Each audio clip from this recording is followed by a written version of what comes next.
Este empresario no se hizo poderoso por predecir el futuro, se hizo poderoso por entender cuándo un sistema ya estaba roto, aunque todos fingieran que no. Y esa forma de ver el mundo no nació en Wall Street ni en los mercados financieros. Nació mucho antes, en una Europa donde todas las reglas dejaron de proteger a quienes confiaban en ellas. En este video entenderemos cómo lo hizo. Ponte cómodo y viajemos en el tiempo. George Soros nació el 12 de agosto de 1930 en Budapest. Pero esa fecha, como ocurre con casi todos los personajes que luego adquieren dimensiones históricas, dice muy poco si no se le coloca dentro de un proceso mucho más amplio. Porque las verdaderas historias de poder no comienzan con una fecha, comienzan con una ruptura. Hijo de una familia judía de clase media acomodada en una Hungría que, durante los años 30, parecía relativamente estable en comparación con el resto de Europa Central. Sin embargo, esa estabilidad era una ilusión sostenida por equilibrios políticos frágiles, resentimientos nacionales no resueltos y un antisemitismo latente que no necesitaba demasiada presión para convertirse en política de Estado. El verdadero punto de partida de Soros no es su nacimiento, sino el momento en que comprende, siendo apenas un adolescente, que las reglas formales de una sociedad pueden evaporarse sin previo aviso y que quienes se enfrentan a ellas suelen ser los primeros en desaparecer. Esta idea lo va a perseguir toda su vida y también lo va a enriquecer. En 1944, cuando la Alemania nazi ocupa Hungría, el país entra en una fase de colapso acelerado. En cuestión de semanas se anulan derechos civiles, se confiscan propiedades, se reorganiza la burocracia para facilitar deportaciones masivas y se instala una maquinaria administrativa de exterminio que funciona con una eficiencia aterradora. Mientras cientos de miles de judíos húngaros son enviados a Auschwitz, Tivador, Soros, el padre de George, toma una decisión que marcará de forma irreversible la mentalidad de su hijo. No resistir dentro del sistema ni intentar adaptarse a él, sino asumir que el sistema ya no es válido. Aquí aparece la primera gran lección. Cuando el sistema se rompe, obedecerlo es un riesgo mortal. Tivadar no confía en salvoconductos ni en promesas. Fabrica documentos falsos, soborna funcionarios, dispersa a su familia y enseña a George a vivir bajo identidades prestadas.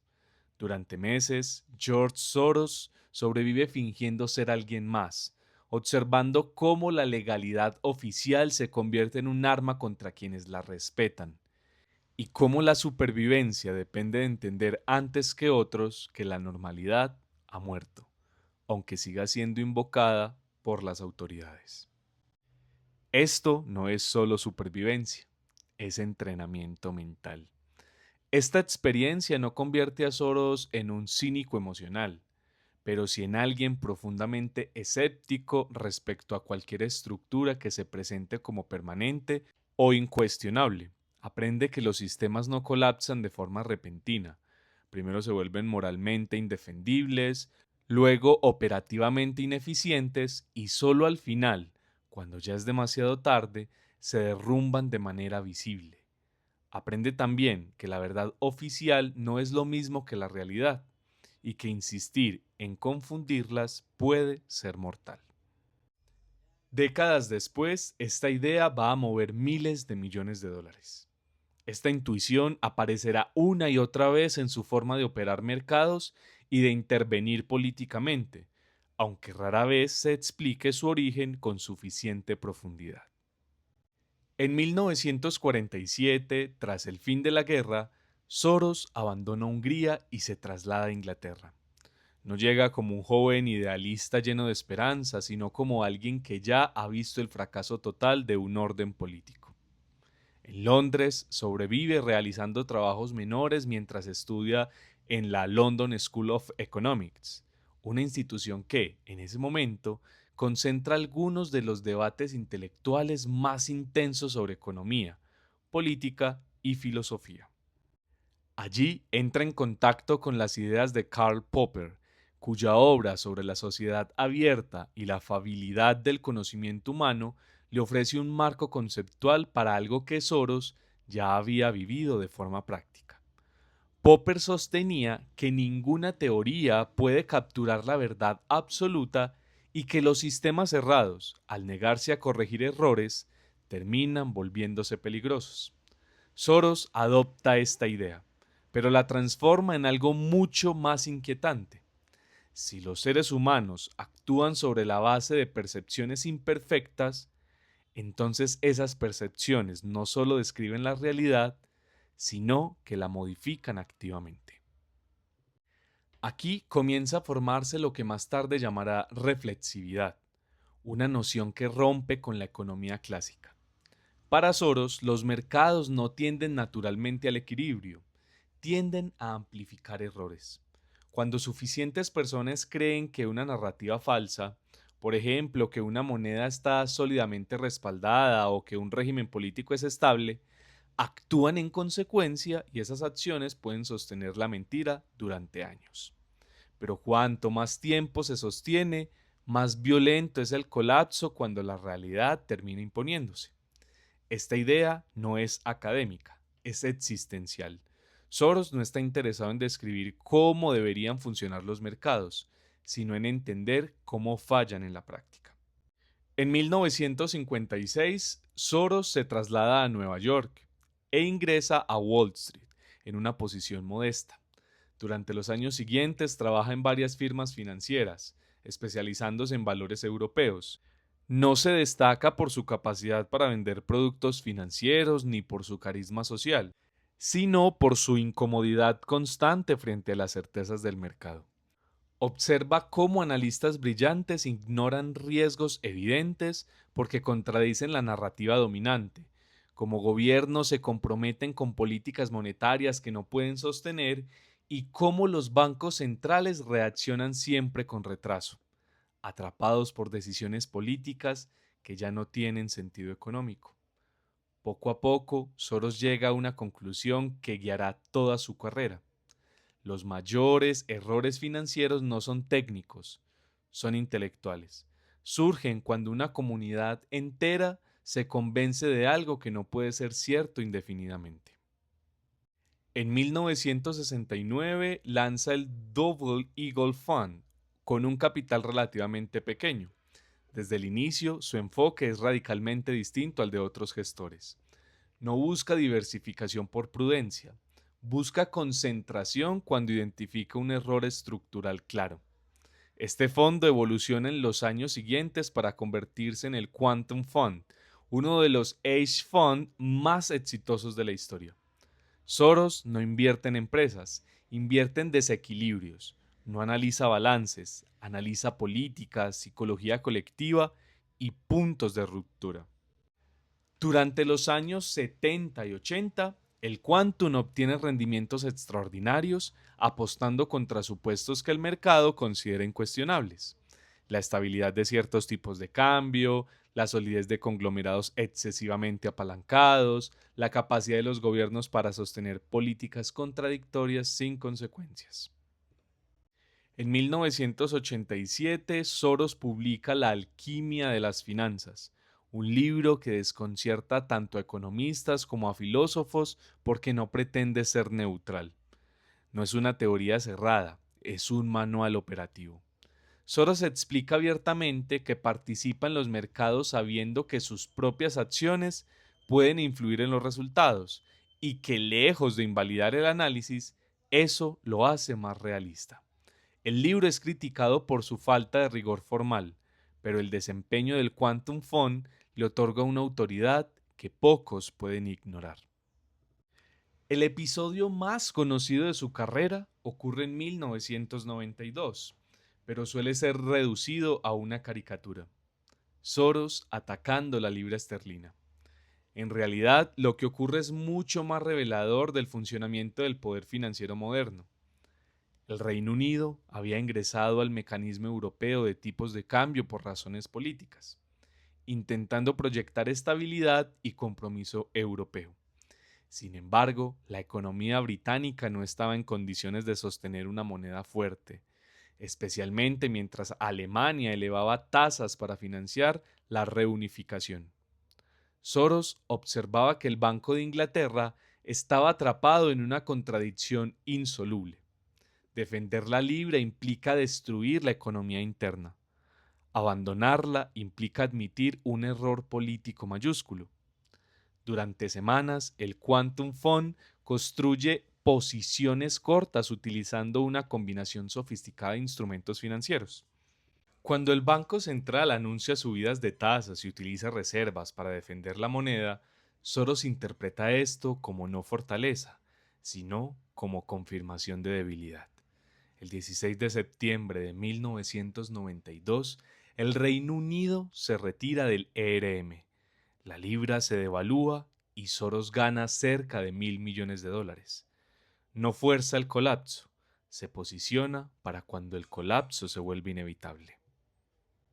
A partir de ese momento, Soros se convierte en una figura pública global.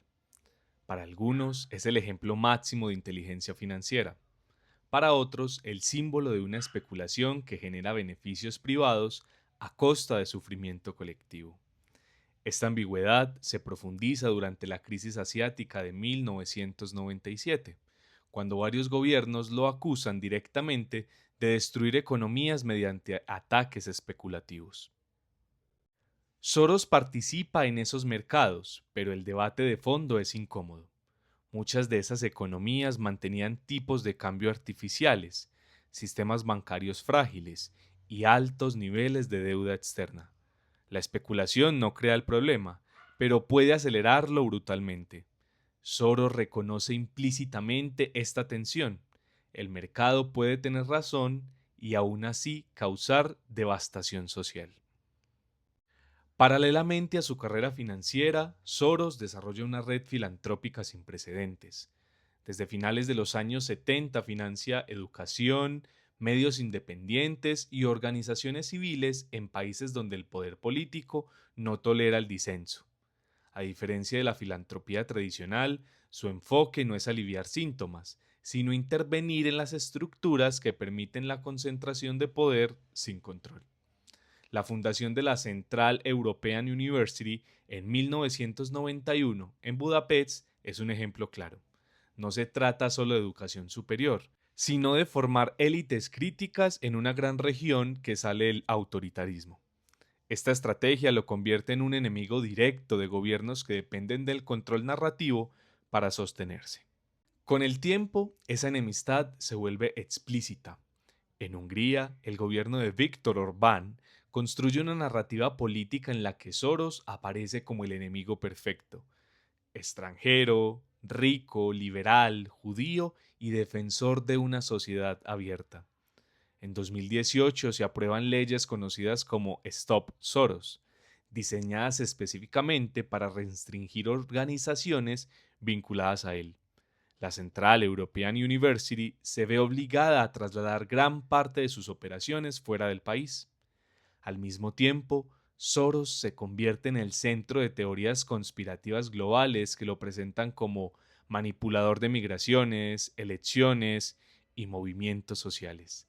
Estas narrativas no surgen de la nada, funcionan porque personalizan miedos difusos en una figura concreta.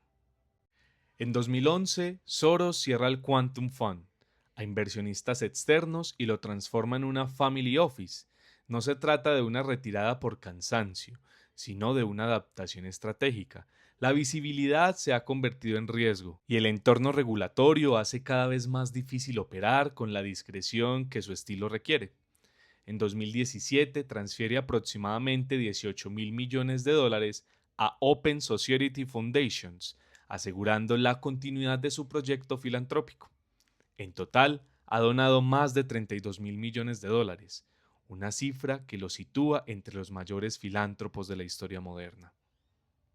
Durante los últimos 5 años, la actividad de inversión bajo el paraguas de Soros Fund Management, el vehículo que administra la fortuna y las decisiones de inversión estratégicas ligadas al legado de George Soros, ha reflejado una evolución marcada por dos tendencias claras. Por un lado, la transición desde posiciones tradicionales en tecnología hacia apuestas en sectores industriales y servicios tradicionales, y por otro, la diversificación en clases de activos y mercados emergentes que podrían indicar un reajuste de prioridades ante un contexto global más incierto. En términos de valores públicos cotizados, los archivos 13F más recientes muestran que el portafolio de Soros Fund Management tenía un valor total aproximado de entre 7.000 y 7.900 millones de dólares durante 2025, distribuido en cerca de 180 a 202 acciones principales, lo que representa considerable dispersión y una estrategia de diversificación calculada en múltiples sectores económicos. Entre las posiciones más significativas por valor, el fondo mantiene acciones en Amazon, Smurf Westrock, Spotify, Global Payments Inc., Alphabet y Ford Motor Co., entre otras.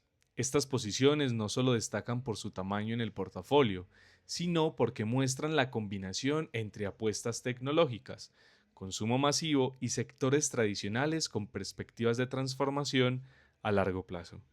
Una de las operaciones más notables de Soros en los últimos tiempos ha sido el incremento de participaciones en Interactive Brokers, donde el fondo aumentó su posición en más de un 180%, acumulando más de 2.200 millones de acciones valoradas en más de 120 millones de dólares, lo que indica una apuesta clara por plataformas de corretaje que se benefician de la creciente digitalización en los mercados financieros y la expansión del trading global.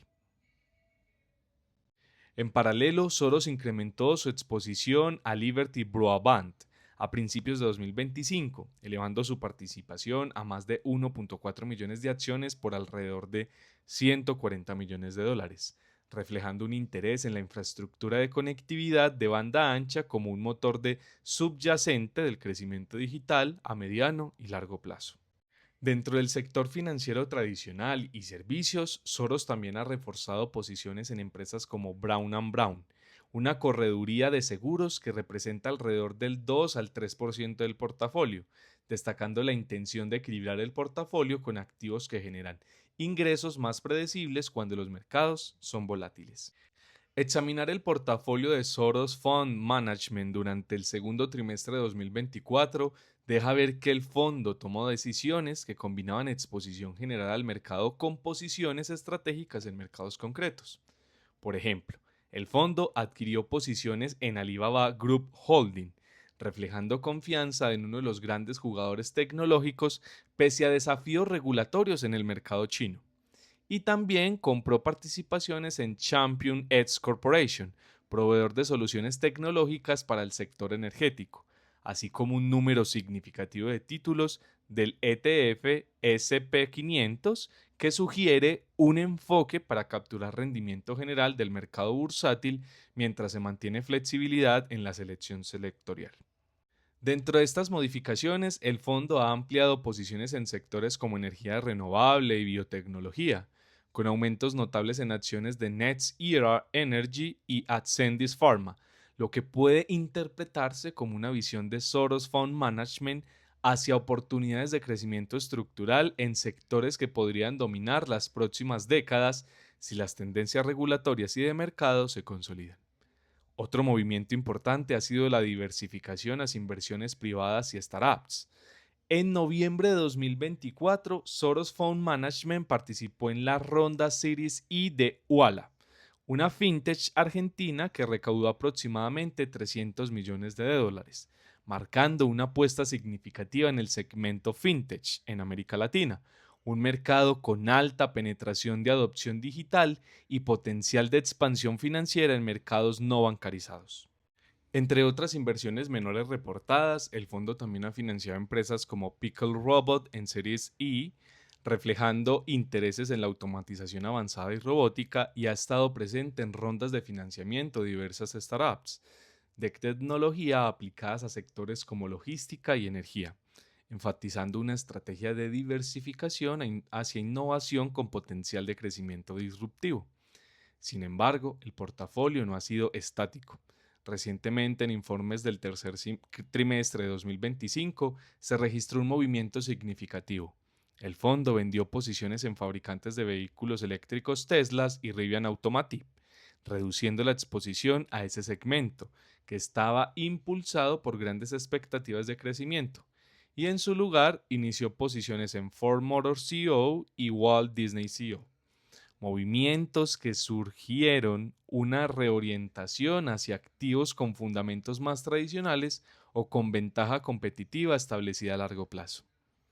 En conjunto, durante los últimos 5 años, las inversiones de Soros Fund Management reflejan una estrategia que equilibra posiciones en megacapitalizaciones consolidadas, como Amazon y Alphabet, con apuestas más audaces en sectores emergentes, presencia en mercados globales, incluido el interés en la economía china a través de Alibaba, inversiones en infraestructura digital, energía y salud, y un movimiento hacia participación en rondas privadas de alto potencial como fintech y tecnologías limpias. Este enfoque sugiere que aunque ya no administra external capital masivo como en décadas pasadas, bajo la dirección de su estructura familiar y de gestión, ahora con involucramiento de generaciones posteriores como Alexander Soros en parte de la administración patrimonial y filantrópica, el capital todavía se despliega con visión tanto táctica como estratégica, buscando rendimiento y oportunidades de crecimiento sostenible en mercados globales complejos y en transformación constante. Hoy, George Soros ya no mueve mercados como en el pasado, pero su influencia persiste de una forma más profunda y menos visible, no porque controle gobiernos o economías, sino porque entendió antes que muchos que los sistemas humanos no colapsan por falta de recursos, sino por exceso de confianza en narrativas falsas. Su vida es la historia de alguien que aprendió en el peor momento posible que la realidad no necesita permiso para imponerse y que quienes detectan los errores estructurales antes que los demás pueden acumular un poder inmenso o convertirse en el enemigo ideal de una época que necesita culpables simples para problemas complejos. Y lo más inquietante de esta historia no es lo que Soros hizo, sino lo que entendió antes que todos. En el próximo video vamos a realizar un análisis de otro empresario que también apostó contra la narrativa dominante, pero con un final muy distinto. Porque en el mundo del poder, equivocarse no siempre es el mayor riesgo. A veces, el verdadero riesgo es tener razón demasiado pronto.